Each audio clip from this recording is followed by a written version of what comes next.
Hello students. So today's topic is probability.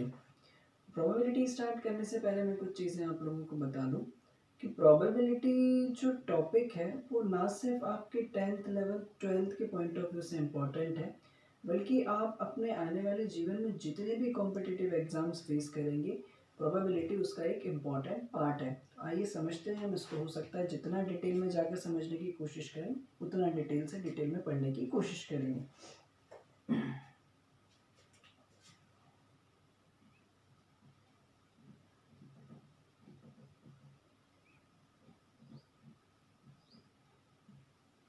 Probability तो सबसे पहले अगर हम प्रोबेबिलिटी की बात करें, बिल्कुल साधारण सी भाषा में यदि अगर मैं प्रोबेबिलिटी आपको समझाने की कोशिश करूं तो प्रोबेबिलिटी का मतलब होता है संभावना, है ना, या फिर प्रेडिक्शन। अगर हम बात करें किसी भी घटना की, जैसे सपोज मान लीजिए अगर मैं बात करूं कि कल बारिश होगी या नहीं होगी, अगर मैंने एक कॉइन टॉस करा तो उस पर हेड आएगा या नहीं आएगा, अगर मैंने एक डाइस रोल करा तो उस पर इवन नंबर आएगा या ऑड नंबर आएगा, इन सारी कंडीशंस का प्रेडिक्शन करना, ये सारे किसके अंडर आता है? प्रोबेबिलिटी के अंदर। तो प्रोबेबिलिटी स्टार्ट करने से पहले कुछ इंपॉर्टेंट फैक्ट्स के बारे में हम डिस्कस कर लें about probability.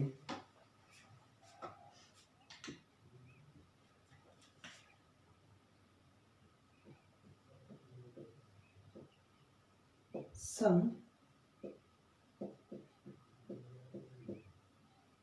important facts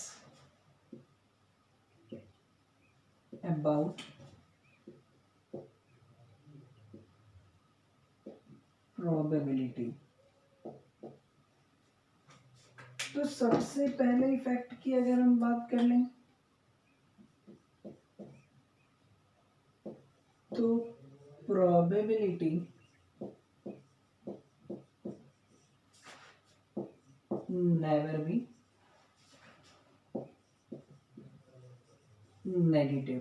probability कभी भी नेगेटिव नहीं होती है। क्यों नहीं होती, अभी आगे हम डिस्कस करते हैं इसके बारे में। In most of the cases, most of the cases का मतलब है 99.9% केसेस में, in most of the cases probability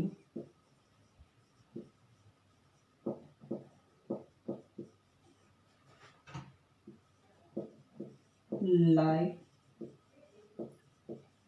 between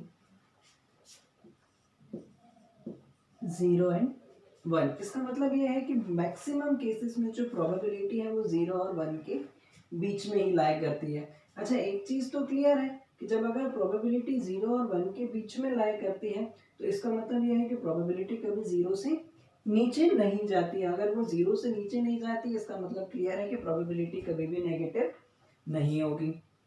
next point, only two exceptional cases, only two exceptional cases in which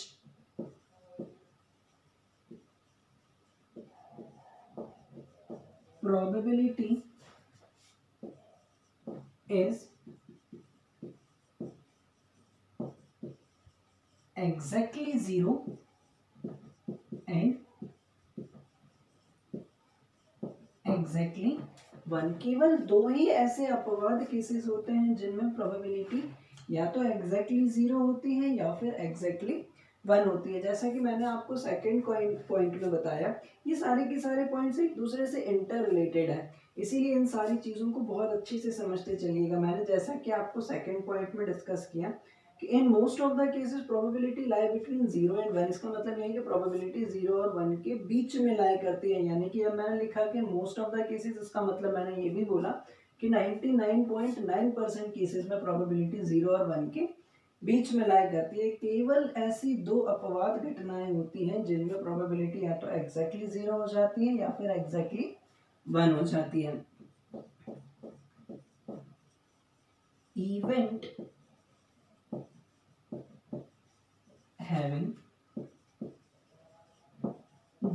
zero probability is called impossible event.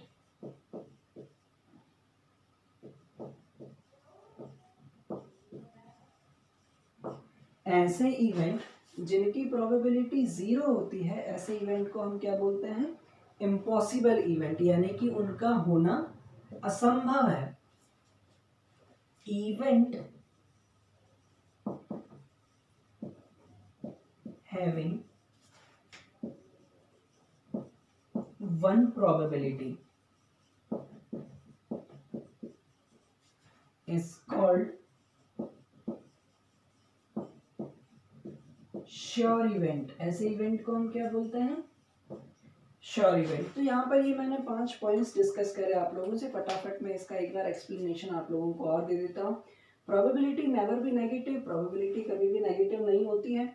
In most of the cases का मतलब यह है कि 99.9% cases में probability 0 और 1 के बीच में लाई करती है। Only 2 exceptional cases in which probability is exactly 0 and exactly 1, केवल 2 ही ऐसे अपवाद केसेस होते हैं जहां पर प्रोबेबिलिटी exactly 0 हो जाती है या फिर exactly 1 हो जाती है। Event having 0 probability is called impossible event. ऐसे इवेंट जिनका होना असंभव है या फिर वो किसी भी परिस्थिति में उन इवेंट की पॉसिबिलिटीज है ही नहीं, तो ऐसे इवेंट की प्रोबेबिलिटी क्या होती है? 0 होती है। Event having one probability is called sure event. ऐसे इवेंट जिनका होना 100% तय है, ऐसे इवेंट को हम क्या बोलते हैं? Sure event. ये जो लास्ट के 2 पॉइंट्स हैं, मैं इनको आपको एक एग्जांपल देकर समझाता हूँ। जैसे सपोज मान लीजिए कि मैंने एक क्लास में एक बच्चे को बिठाकर टेस्ट ले लिया। अब उस बच्चे की फर्स्ट रैंक आने की प्रोबेबिलिटी क्या है? तो अब एक चीज़ तो बिल्कुल शॉर्ट है कि यदि अगर बच्चा फेल हो चाहे पास हो, वो अकेले अगर क्लास में बैठा है तो फर्स्ट रैंक आना उसका तय है। यानी कि ऐसी कंडीशन में जब इवेंट का होना 100% पॉसिबल हो, तब ऐसी कंडीशन में उसकी प्रोबेबिलिटी क्या होती है? 1 होती है। क्यों होती है इसके बारे में भी मैं भी आगे चलकर डिस्कस करूंगा। और ऐसा इवेंट जैसे सपोज मान लो कि मैंने एक कॉइन टॉस किया और बोला कि उस पर हेड और टेल दोनों आ जाए, तो क्या ये कंडीशन पॉसिबल है? तो ऐसी कंडीशन जो बिल्कुल इम्पॉसिबल हो, ऐसे इवेंट की प्रोबेबिलिटी क्या होती है? 0। अपने दिमाग में बिल्कुल क्लियर रखिएगा। ऐसा इवेंट जिसका होना 100% है उसकी प्रोबेबिलिटी 1 होती है। ऐसा इवेंट जिसके होने की प्रोबेबिलिटी बिल्कुल इम्पॉसिबल हो ही नहीं सकता हो, ऐसे इवेंट की प्रोबेबिलिटी क्या होती है? 0 होती है। आगे बढ़ते हैं हम। Please pause the video before the noted down.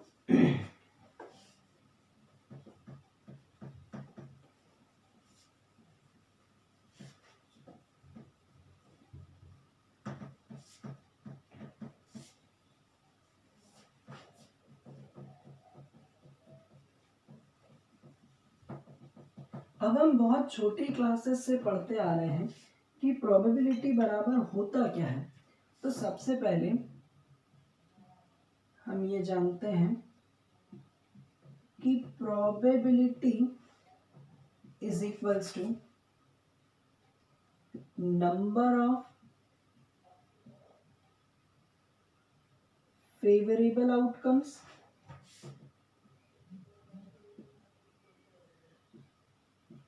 Upon total number of outcomes.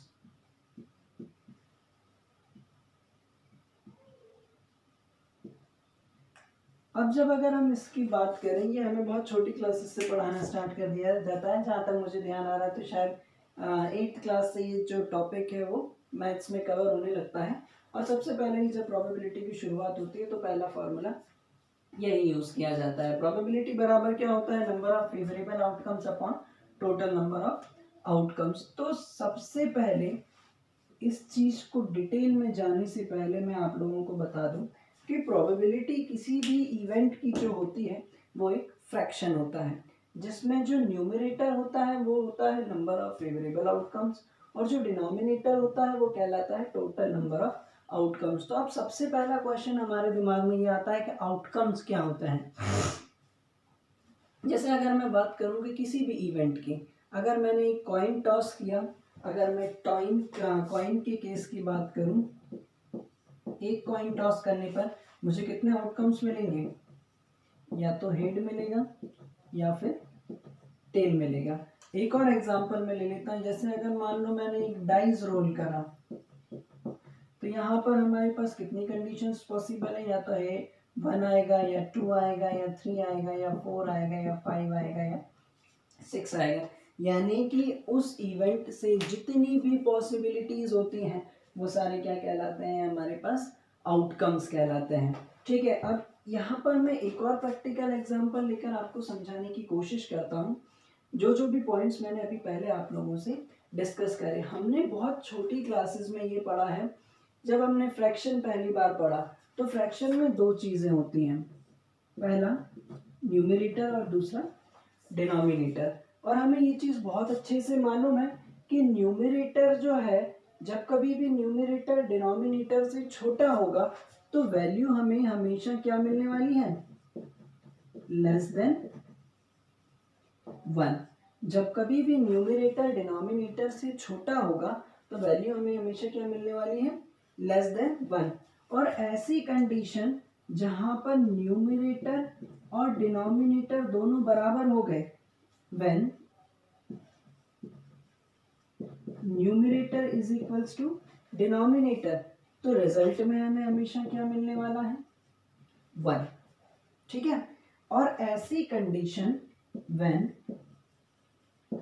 Numerator is equals to 0, यानी कि 0 upon denominator is equals to क्या मिलने वाला है, 0। अगर मेरी इतनी बातें आप लोगों को समझ में आ गई होंगी तो मेरे पिछले जो पॉइंट्स हैं वो आपको और ज़्यादा क्लियर हो जाएंगे। सपोज जैसे मैं एक प्रैक्टिकल एग्जांपल ले रहा हूँ, अगर मैंने एक कॉइन टॉस करा अगर मैंने एक कॉइन टॉस करा तो उस पर दो आउटकम्स पॉसिबल है, या तो हेड आएगा या टेल आएगा। इसको बोलते हैं हम total number of outcomes of an event. अगर मैंने एक डाइस रोल करा तो उस पर टोटल नंबर्स कितने पॉसिबल हैं, 6 पॉसिबल हैं। अब मैं जो डिमांड कर रहा हूँ, जिस चीज़ की मुझे वैल्यू फाइंड करनी है या फिर जिस चीज़ की मुझे प्रोबेबिलिटी फाइंड करनी है, वो कहलाता है हमारे पास फेवरेबल कंडीशन। जैसे अगर मैंने एक कॉइन टॉस करा और मैंने बोला कि हेड आने की प्रोबेबिलिटी क्या है, तो अब या तो हेड आएगा या टेल आएगा। यानी कि ऐसी कंडीशन में मेरे पास फेवरेबल कंडीशन क्या हो जाएगी, जब मैं कॉइन की बात कर रहा हूँ तो 1, और टोटल नंबर ऑफ कंडीशंस कितनी है, 2। तो जो प्रोबेबिलिटी हो जाएगी वो कितनी हो जाएगी, 1/2। अगर मैंने बोला कि मैंने एक डाइस रोल करा और उस पर इवन नंबर आने की प्रोबेबिलिटी क्या होगी, तो मुझे मालूम है कि एक डाइस पर इवन नंबर्स कितने होते हैं, 3, और टोटल नंबर ऑफ आउटकम्स कितने होते हैं, 6। यानी कि इसकी प्रोबेबिलिटी भी कितनी होने वाली है, 1/2। अब यहाँ से एक कॉन्सेप्ट और हमारे दिमाग में बिल्कुल क्लियर होने वाला है कि जो फेवरेबल आउटकम्स हैं वो टोटल नंबर ऑफ आउटकम्स में से निकल कर आते हैं। तो क्या कभी favourable outcomes total number of outcomes से ज़्यादा हो सकते हैं क्या, नहीं, पॉसिबल ही नहीं है। यानी कि एक चीज़ क्लियर है कि ये न्यूमरेटर कभी भी डिनोमिनेटर से बड़ा नहीं हो सकता, और जब न्यूमरेटर डिनोमिनेटर से बड़ा नहीं हो सकता तो ये वैल्यू कभी भी 1 से आगे जा ही नहीं सकती। तो एक चीज़ तो क्लियर है कि प्रोबेबिलिटी कभी 1 के बाहर नहीं जाएगी। अब यहाँ से हमारे पास प्रोबेबिलिटी कभी भी 0 से नीचे नहीं जाती है। ठीक है, अब अगर वो 0 से नीचे नहीं जाती है तो मैक्सिमम प्रोबेबिलिटी क्या पॉसिबल है, 0। ठीक है, मैंने आपको एक एग्जांपल दिया कि यदि अगर मैंने एक क्लास में एक बच्चे को बिठाकर उसका टेस्ट ले लिया तो उसकी फर्स्ट रैंक आने की प्रोबेबिलिटी क्या होगी। अब ऐसी कंडीशन में क्या होने वाला है, टोटल नंबर ऑफ आउटकम्स भी कितने हैं, 1, और जिसकी हम डिमांड कर रहे हैं वो भी कितना है, 1। यानी कि ऐसी कंडीशन जहाँ पर न्यूमरेटर और डिनोमिनेटर दोनों बराबर हो गए तो वहाँ पर प्रोबेबिलिटी आपको क्या मिलेगी, 1। यानी कि इवेंट के होने की कंडीशन क्या है, 100%। अगर हम दूसरी कंडीशन की बात करें, तो जैसे अगर मैंने आपको एग्जांपल दिया था कि मैंने अगर एक कॉइन टॉस करा तो उस पर हेड और टेल दोनों आ जाए, तो जब हेड और टेल दोनों आ जाए ये तो पॉसिबल ही नहीं है, तो फेवरेबल आउटकम्स क्या हो गए, 0, और टोटल नंबर ऑफ आउटकम्स क्या थे, 2।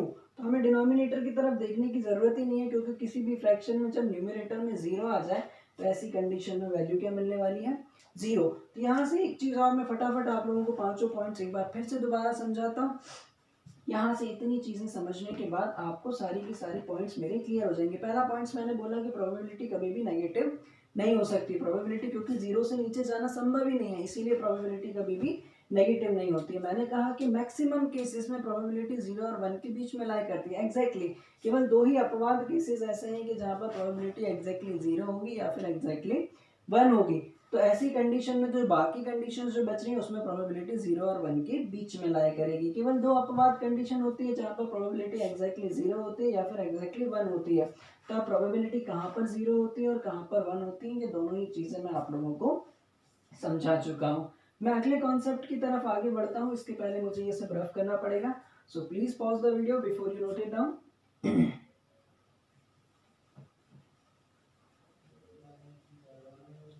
प्रोबेबिलिटी में जो मैक्सिमम